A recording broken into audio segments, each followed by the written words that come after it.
Hola, ¿qué tal? Qué bueno que estés en mi canal. Ahora vamos a pasar a hablar de un tema muy interesante y me gustaría que tú en los comentarios dejaras tu opinión acerca de qué es la Trinidad para ti.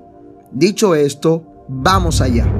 La Trinidad es la creencia de que hay un Dios en esencia y tres en personas. Es decir, aunque uno en esencia subsiste en las personas del Padre, del Hijo y del Espíritu Santo. Las tres personas son iguales en la sustancia y en los atributos absolutos y morales.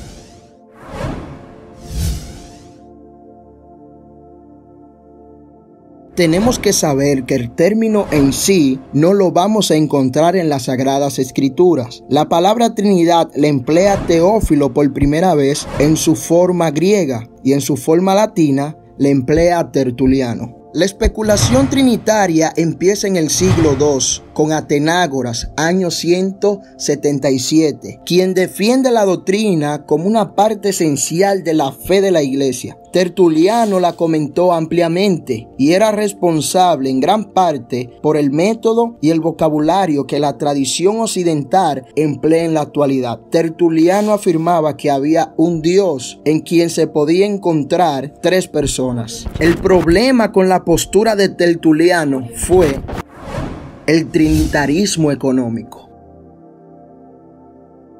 El trinitarismo económico era este plan ordenado de Dios.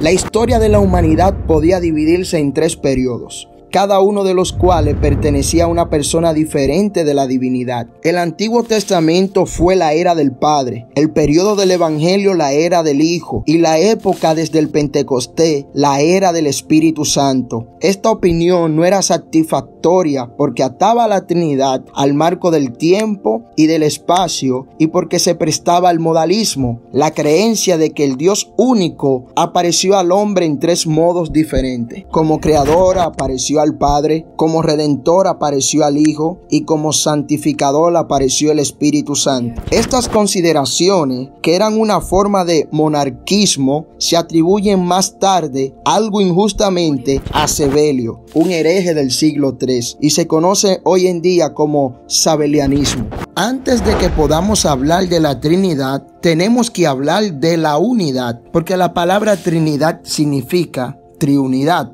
Detrás del concepto de unidad está la afirmación bíblica del monoteísmo. El prefijo mono significa uno o único, mientras que la raíz teísmo tiene que ver con Dios. Por lo tanto, monoteísmo comunica la idea de que hay un solo Dios, a diferencia del politeísmo, que es la creencia en muchos dioses, del griego poli, muchos, y teos, Dios, es decir, muchos dioses.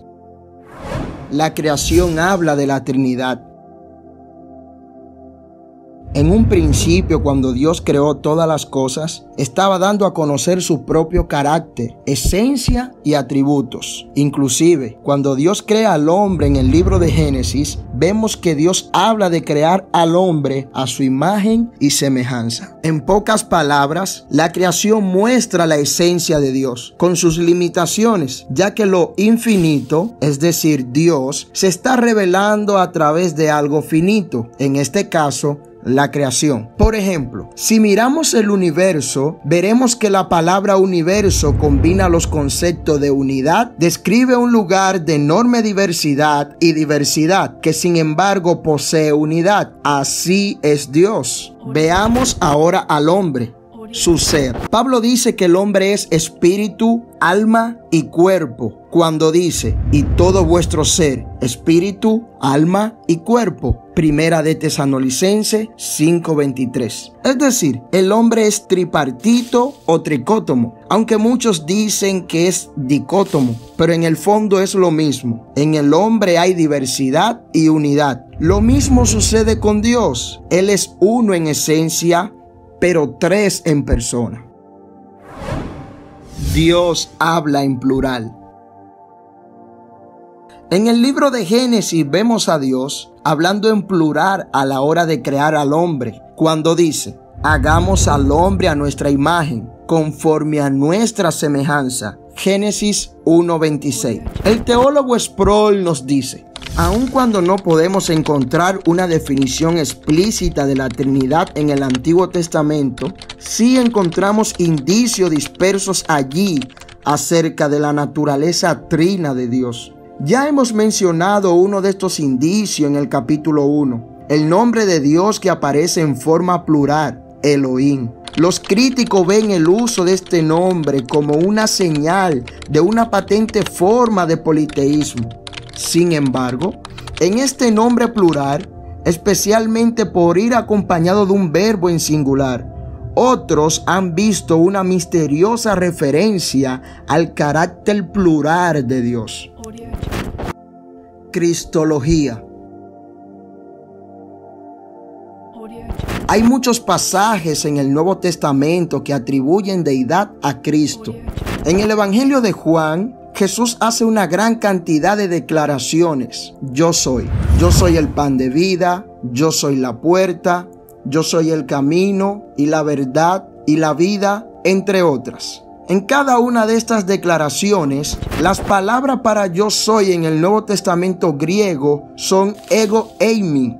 Sucede, además, que estas palabras griegas son las palabras con las que se traduce el nombre esencial de Dios, Jehová o Yahvé, desde el hebreo. Jesús, entonces, al usar esta construcción para sí mismo, se está haciendo igual a Dios. Hay otra declaración, yo soy, en Juan 8. Abraham era el gran patriarca de Israel, el padre de los fieles, a quien la comunidad judía del tiempo de Jesús veneraba profundamente. ¿Eres tú mayor que nuestro padre Abraham, que murió? Abraham se regocijó de que vería mi día. Lo vio y se regocijó. ¿Y has visto tú, Abraham? De cierto os digo, antes de que Abraham fuese, yo soy.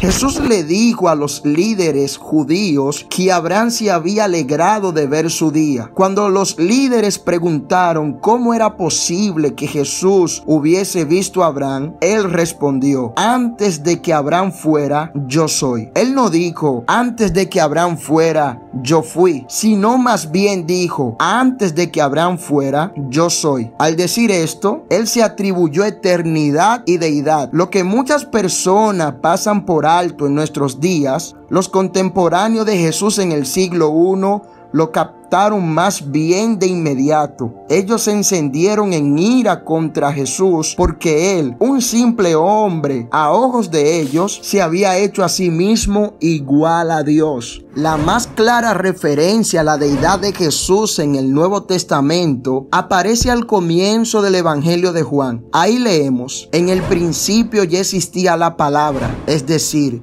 el Logos. La palabra estaba con Dios y Dios mismo era la palabra. En esa primera oración vemos el misterio de la Trinidad, porque se dice que el Logos ha estado con Dios desde el principio. En el idioma griego hay distintos términos que pueden traducirse por el español con, pero la palabra que aquí se utiliza sugiere la relación más estrecha posible, una relación prácticamente cara a cara. No obstante, Juan hace una distinción entre el Logos y Dios. Dios y el Logo están juntos, pero no son lo mismo. Luego Juan declara que el Logo no solo estaba con Dios, él era Dios. Por lo tanto, en un sentido, la palabra debe distinguirse de Dios y en otro sentido, la palabra debe identificarse con Dios. El apóstol dice algo más. Él añade, la palabra estaba en el principio con Dios. Por ella fueron hechas todas las cosas. Sin ella nada fue hecho de lo que ha sido hecho. En ella estaba la vida y la vida era la luz de la humanidad. Aquí vemos que el Logos, que es Jesús, se le atribuye eternidad, poder creador y existencia por sí mismo.